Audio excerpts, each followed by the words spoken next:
Hello, my name is Cherie, and today we're reading James and the Giant Peach, chapters 4, 5, and 6 by Roald Dahl.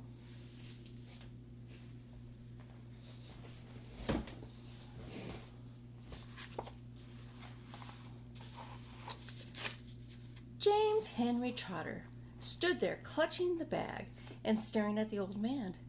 And now the old man said, "All you've got to do is this. Take a large jug of water and pour it all over the little green things into it. Then, very slowly, one by one, add 10 hairs from your own head. That sets them off. It gets them going. In a couple of minutes, the water will begin to froth and boil furiously, and as soon as that happens, you must quickly drink it all down, the whole jug full, in one gulp. And then, my dear, you will feel it churning and boiling in your stomach, and steam will start coming out of your mouth immediately after that. Marvelous things will start happening for you. Fabulous, unbelievable things, and you will never be miserable again in your life. Because you are miserable, aren't you? You needn't tell me. I know all about it. Now off you go and do exactly as I said, and don't whisper a word of this to those two horrible aunts of yours, not a word. And don't let those green things in there get away from you either. Because if they escape, then they will be working their magic on somebody else instead of upon you. And that isn't what you want at all, my dear, is it? Whoever they meet first, be it bug, insect, animal, or tree, that will be the one who gets the full power of their magic. So hold the bag tight. Don't tear the paper. Off you go. Hurry up. Don't wait. Now's the time. Hurry. And with that, the old man turned away and disappeared into the bushes. The next moment, James was running back towards the house as fast as he could go. He would do it all in the kitchen, he told himself. If only he could get there without Aunt Sponge or Aunt Spiker seeing him. He was terribly excited. He flew through the long grass and the stinging nettles, not caring whether he got stung or not, on his bare knees, and in the distance he could see Aunt Sponge and Aunt Spiker sitting in their chairs with their backs toward him. He swerved away from them so as to go around on the other side of the house, but suddenly, just as he was passing underneath an old peach tree that stood in the middle of the garden, his foot slipped and he fell flat on his face in the grass. The paper bag burst open and hit the ground, and thousands of tiny green things were scattered in all directions. James immediately picked himself up onto his hands and knees and started searching around for his precious little treasures. But what was this? They were all sinking into the soil. He could actually see them wiggling and twisting as they burrowed their way downward into the hard earth, and at once he reached out his hand to pick up some of them before it was too late, but they disappeared right under his fingers. He went after others, and the same thing happened. He began to scramble around frantically in an effort to catch hold of those that were left, but they were too quick for him. Each time the tips of his fingers were just about to touch him, they vanished into the earth, and soon, in the space of only a few seconds, every single one of them was gone. James felt like crying. He would never get them back now. They were lost, lost, lost forever. But where had they gone to, and why in the world had they been so eager to push down into the earth like that? What were they after?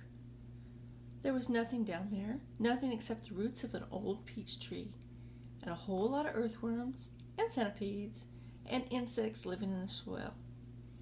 But what was it the old man had said? Whoever they first meet, be it bug, insect, animal, or tree, that will be the one who gets the full power of their magic. Good heavens, thought James.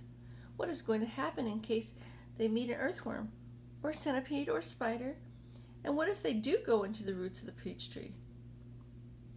"Get up at once, you lazy beast!"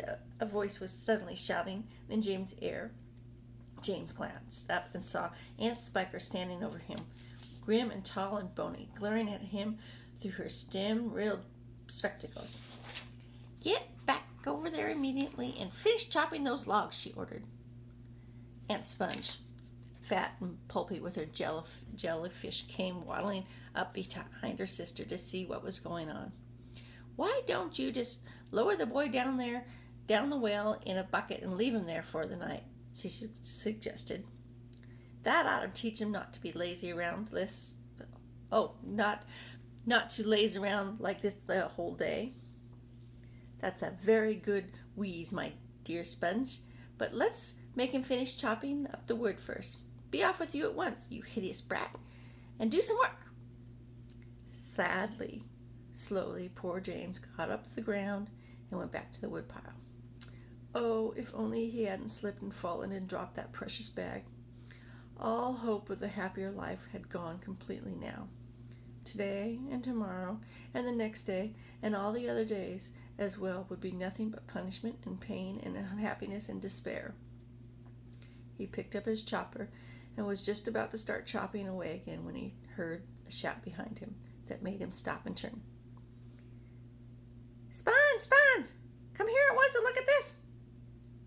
At what? It's a peach, Aunt Spiker was shouting. A what? A peach. Right up there in the highest branch. Can't you see it? I think you must be mistaken, my dear Spiker. That miserable tree has never had any peaches on it. There's one on it now, Sponge. You can look yourself. You're teasing me, Spiker. You're making my mouth water on purpose when there's nothing to put into it. Why, that tree's never given a blossom, let alone a peach, right up on the highest branch. You say, I can't see a thing. Funny. Good gracious me. Well, I'll be blowed. There really is a peach up there. A nice big one, too, Aunt Spiker said. A beauty, Aunt Sponge cried out.